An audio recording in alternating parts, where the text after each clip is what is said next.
Melissa, welcome to Footy Prime Episode 2. I did mention that you were a legend, obviously, on the pitch, but also on the dance floor. We have to roll in this video of you and Dubs. I don't know what year this was. Dubs, what year was it? Just so Tank knows, they call me Dubs. Yeah. Yeah, that's new. I know. That's new. Yeah, it is. I didn't resist too much. Wait a second. What was her nickname before this? Did she have a nickname, Melissa? She didn't need a nickname. Just Amy. Oh, yeah? Not the blocker. So now you got one. But there was Amy Vermeulen too, remember? So for a while, Amy V and Amy Double V. Amy V. Poor Evan.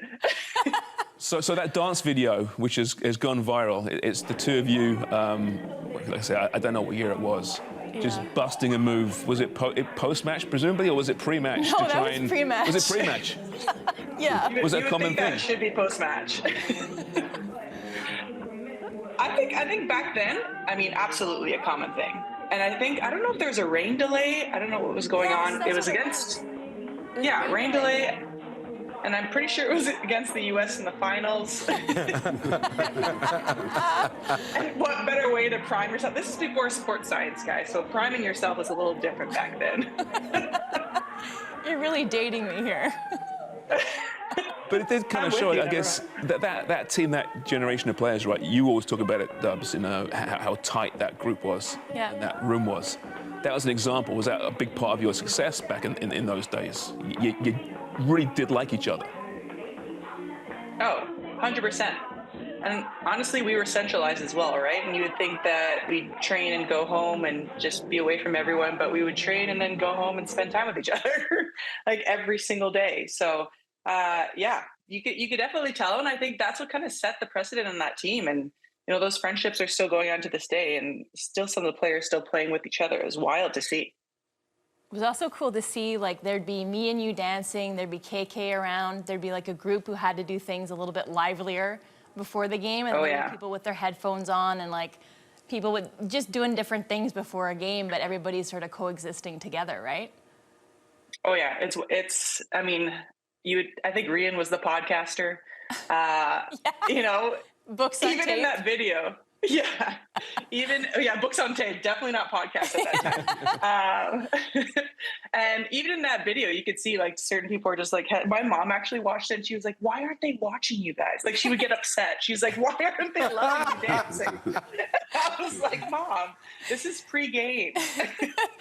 So people were tired of it by that point. Yeah. But again, I just want to say none of that was scripted. That's all I would like to say. We were talking before about, you know, the concept of having no more coaches or managers, right, in football, and what would happen in the room if suddenly an ownership group said, no coaches, you guys figure it out. And we're talking about leaders rising to the surface. In that group, when you guys played together, like who would have risen to the top there to take control of that room? Oh, wow. I think at that time, there's more than one leader, which is pretty cool to say. I mean, anyone older than me, I was terrified of. And, you know, Amy took a while for me to realize Amy was a little bit harmless. But I would say like Randy Hermes, Amy Walsh, Andrea Neal.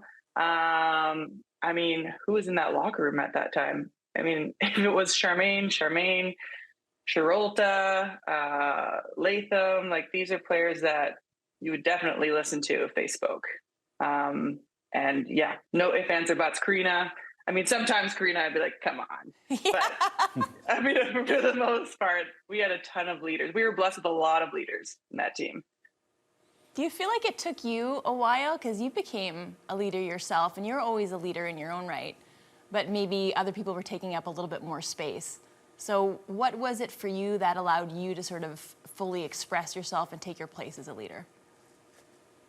I think honestly, like I love to watch and learn in the beginning, and coming onto that team, I'm not gonna lie, I was terrified, you know, thrown into a team that we went right into qualifications, like Olympic qualifications. So I did a good job of just laying low and kind of learning and seeing how things worked. And it wasn't until like my performance started to pick up and I started to get a little bit of trust from you guys on the field that I was like, okay, I could start having a little bit of a voice now. I think I would say around 2008, 2009 is when I was like, okay, I think I feel respected enough to, say something, but it took me a while, and that's okay. I didn't like, I'm not a person that comes in, especially on a team, that wants to be a leader right away, or be, like a captain or anything like that. It's something that I'd rather just work my way up to and feel trusted and respected by my teammates. And at that point, I think it was more my performance that spoke about anything. It's not anything that I was saying off the field. So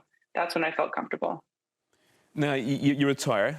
Straight away, you jump into your second career. You're a doctor of chiropractor. Do you still miss the game? I mean, it sounds like a silly question. I'm sure you do, but you don't. You're shaking your head. You don't miss it at all. No, I don't miss the game. Honestly, I get my little tidbits in training sometimes with the team. I tried to play after retirement. It's just when you walk away from, you're playing at the best, at your best, at the best pitch, with the best players in the world.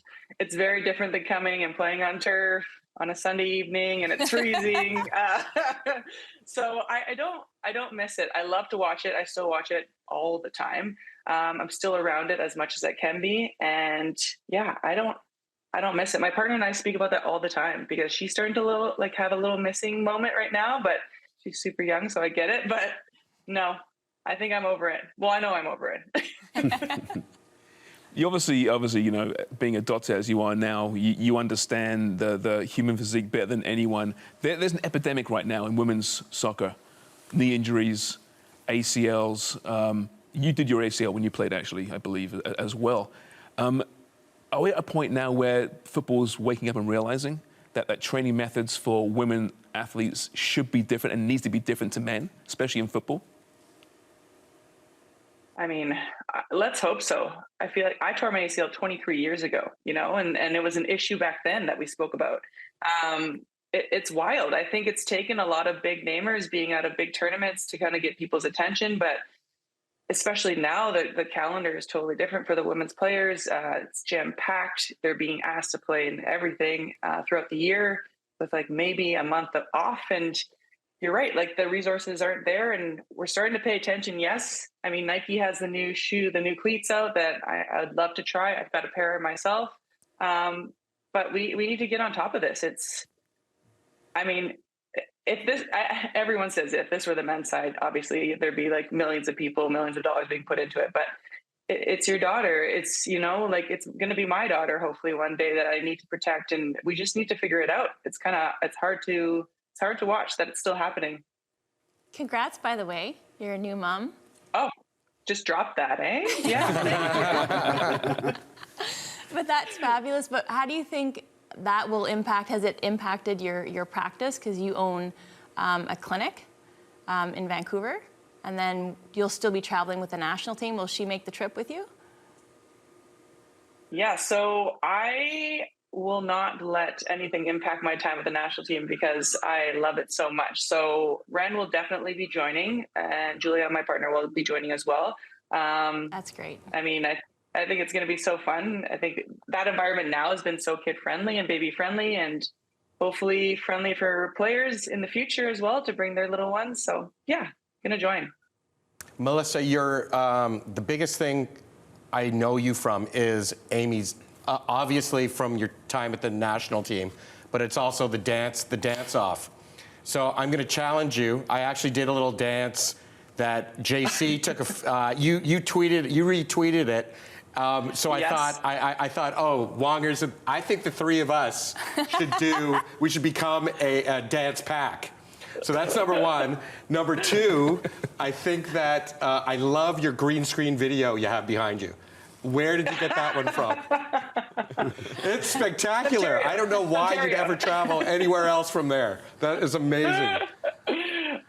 Number one, I thought you were going to say that you knew me from Amy's wedding. I was in trouble. No, I was also going to say, the video also showed you guys were running out of moves at the end. So what I think I could help do is choreograph the last minute and a half of that dance. Because when you guys were rolling on the ground, that's when I was like, they're just basically sweeping up dust bunnies. The enthusiasm stayed high, though. Okay, so we're going to have to come up with a name. Tancredi, Wong, and Walsh.